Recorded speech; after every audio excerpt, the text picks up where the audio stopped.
네, 안녕하십니까. 더불어민주당 정무위 소속 경기 평택시병 국회의원 김현정입니다. 오늘 기자회견은 최근에 발생한 TMF 사태와 같은 금융당국의 금융소비자 보호 미흡에 따른 대규모 피해를 사전에 예방하고 금융소비자 보호 확대를 위해서 현행 금융감독 체계를 쌍봉형 금융감독 체계로 전환하는 내용을 담은 금융위원회 설치 등에 관한 법률 전부 개정 법률안 발의를 알려드리기 위해서 준비했습니다. 본 개정안에는 더불어민주당, 조국혁신당, 사회민주당의 야 3당 정무위원들 중심으로 참여해 주셨다는 말씀드립니다. 그리고 오늘 기자회견은 저와 우리 사회민주당 한창민 의원님 그리고 신장식 의원님이 야 3당을 정무위원을 대표해서 하기로 했는데 지금 조국혁신당 신장식 의원님은 방송관계로 이 자리에는 부득이하게 참석을 못해서 저랑 이제 한창민 의원님이 이렇게 진행하도록 하겠습니다. 그러면 기자회견문을 시작하도록 하겠습니다. 2008년 키코 사태로 인한 피해액은 20조 원입니다. 2011년 저축은행 사태는 26조 원, 2013년 동양그룹 사태는 1조 7천억, 2019년부터 시작된 라임 옵티머스 사태는 2조 원으로 추산되고 있습니다. 최근 불거진 티메트 사태의 피해액은 현재 집계로 1조 3천억, 앞으로도 늘어날 가능성 또한 배제할 수 없는 상황입니다. 이렇듯 금융사고의 피해는 한 번 발생하면 조 단위의 피해를 야기시키고 수많은 피해자들을 양산하게 됩니다.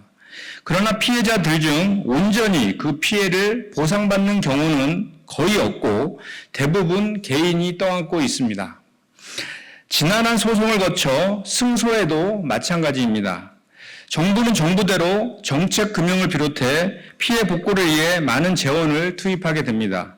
결국 금융사고는 피해가 발생하기 전에 예방하는 것이 가장 최선의 대책입니다.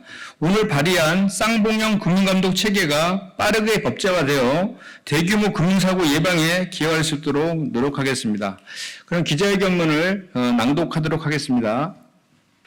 2008년 키코 사태, 2011년 저축은행 사태, 2013년 동양그룹 사태, 그리고 2019년 시작된 라임, 옵티머스 등 사모펀드 사태에 이르기까지 금융당국의 금융소비자 보호 미흡에 따른 대규모 피해가 지속적으로 발생하고 있습니다. 특히 최근에 발생한 티몬 UF 미정산 사태의 경우 금융위원회와 금융감독원이 금융기관의 건전성을 우선하면서 피해를 키웠다는 것이 명확하게 확인되어지고 있습니다. UF는 지난 2020년부터 자본 잠식 상태에 빠졌습니다. 티몬은 2019년부터 2022년 줄곧 영업 손실을 기록한 데다 2022년 기준자산 대비 부채가 5배에 달하는 등 두 기업 모두 일찌감치 경영 부실이 지적되었고 금융감독원에서는 이러한 사정을 잘 알고 있었습니다.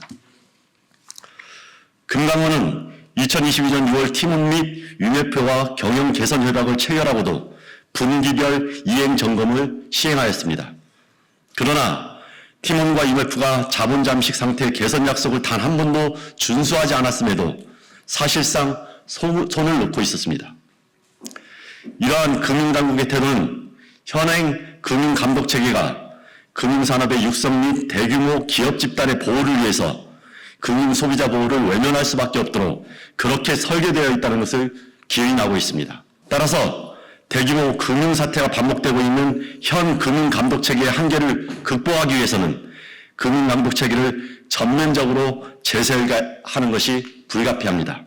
이에 금융산업정책과 금융감독 정책의 분리를 통해서 금융감독 정책의 독립성과 효율성을 확보하고 금융감독기관의 책임을 강화하기 위해서 금융위원회의 설치 등에 관한 법률 전부 개정 법률안을 발의합니다.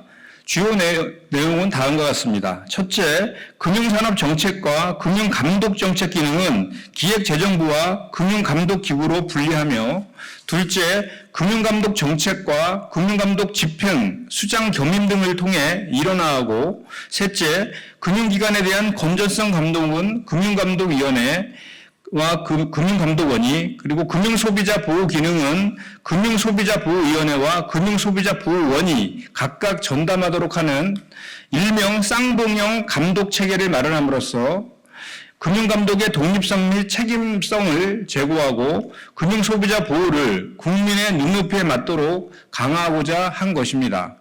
금융산업과 이커머스 시장의 성장을 우선하는 정책 기조의 변화가 필요할 때입니다. 소비자 보호 정책은 결코 산업과 시장 성장의 뒷전이 될 수 없습니다. 정부와 여당도 이러한 시대적 추세를 거스르지 않을 것이라 생각합니다. 적극적인 협조를 기대합니다. 감사합니다.